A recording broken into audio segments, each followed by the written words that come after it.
I'm here with Nancy Malkiel, the Emeritus Professor of History at Princeton University, and she's here to talk to us today about co-education, the fight for co-education, the impact, the aftermath, and her recent book, Keep the Damned Women Out. And I'm really interested to hear about where you got that title from.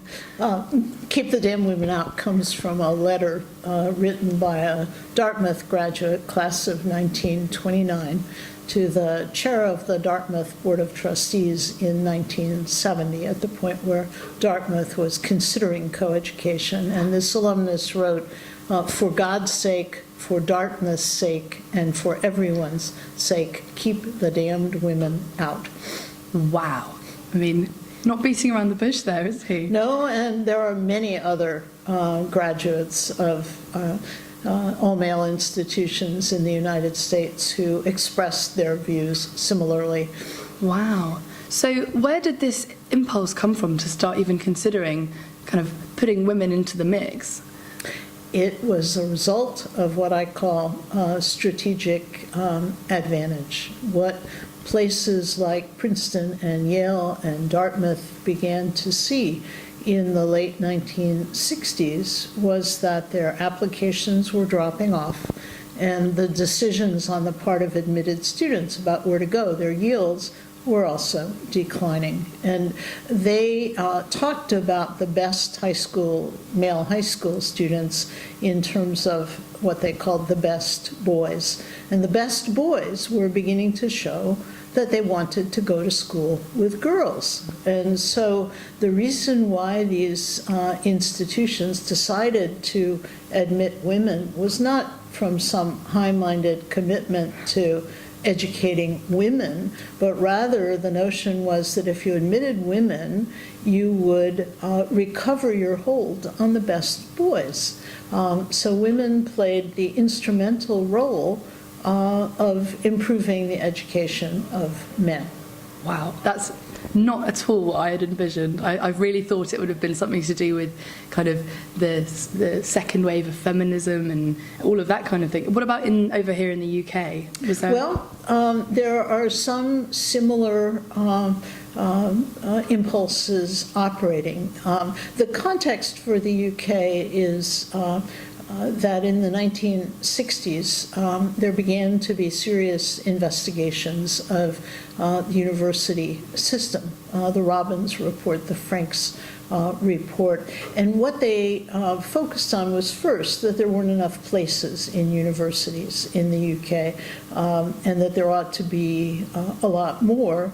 And they said, women are underrepresented, especially at Cambridge and Oxford. So, fast forward, women have just started arriving at Freshers Week. What was the fallout from the decision on the ground? You know, how were women treated? Was there an immediate kind of gender imbalance, or were there lots of female applications straight away? Was it? Well, there was certainly a gender imbalance, but it was set up that way. The intention was that the numbers of women in the first intakes would be small.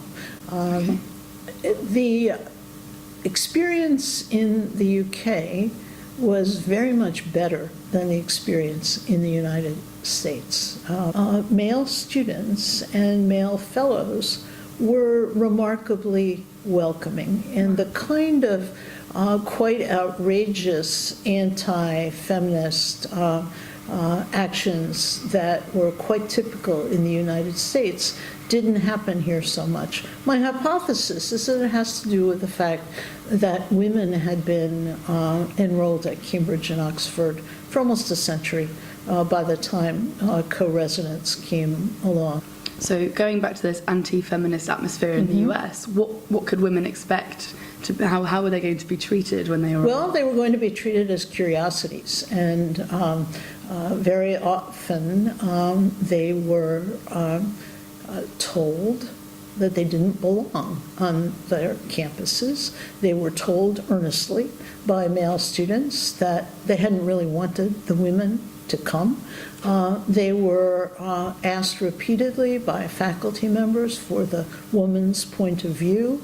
Now, that's one thing in a course in literature or a course in psychology where it might be relevant, but in math or physics, to be asked for the woman's point of view. And they were subject in many cases, to pretty explicit insults from male faculty members. So it was a tough haul for the first women students in the United States. I think much tougher than in the UK.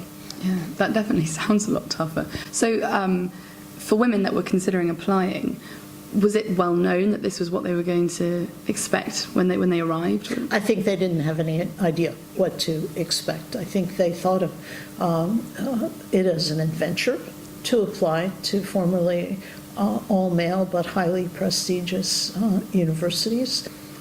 And what, in terms of your interest in this kind of history of co-education, what was it that first made you so interested in it and made you kind of pursue I went this? to a women's college myself, Smith College in the United States. I have been a faculty member at Princeton since 1969. I arrived at Princeton by coincidence the same year that the undergraduate women first came, so I've seen Princeton through all its stages of co-educating, and it seemed, I started out thinking I would be writing about co-education at Princeton, set in a broader context. But what I realized about 2 years in, I made up a timeline for a talk I was giving. I could hardly keep straight who went co-ed when, and I thought my audience would know less than I did. And I stared at that timeline after the talk, and I thought, look at all those colleges and universities who were acting between 1969 and 74. That's the more interesting story. Why did so many places go co-ed, and why all at once?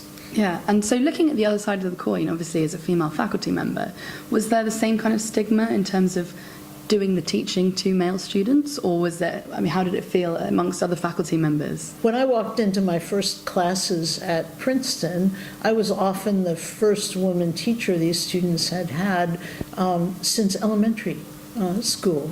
And when I walked into my first small class, all the men stood up, as they had been taught to do when a woman entered the room, and pulled out my chair for me.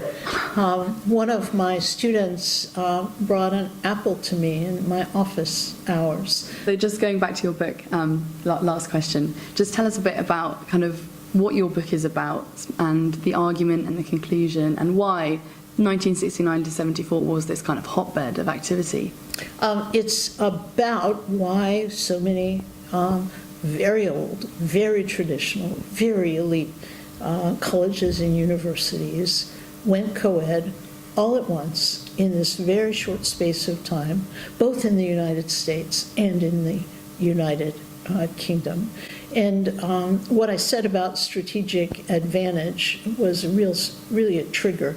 Changes in admission patterns in the United States explain significantly why American universities acted when they did. But the general climate of the 1960s is really important in the United States and here in the UK as well. The women's movement, the student movement, the anti-war movement. By the end of the 1960s, colleges and universities have been buffeted by these movements and look very different than they had at the beginning. Thank you very much. Nancy's book is out now, is it? It is indeed. Fantastic. Available in the UK? Yes. Brilliant. Thank you ever so much. Thank you so much.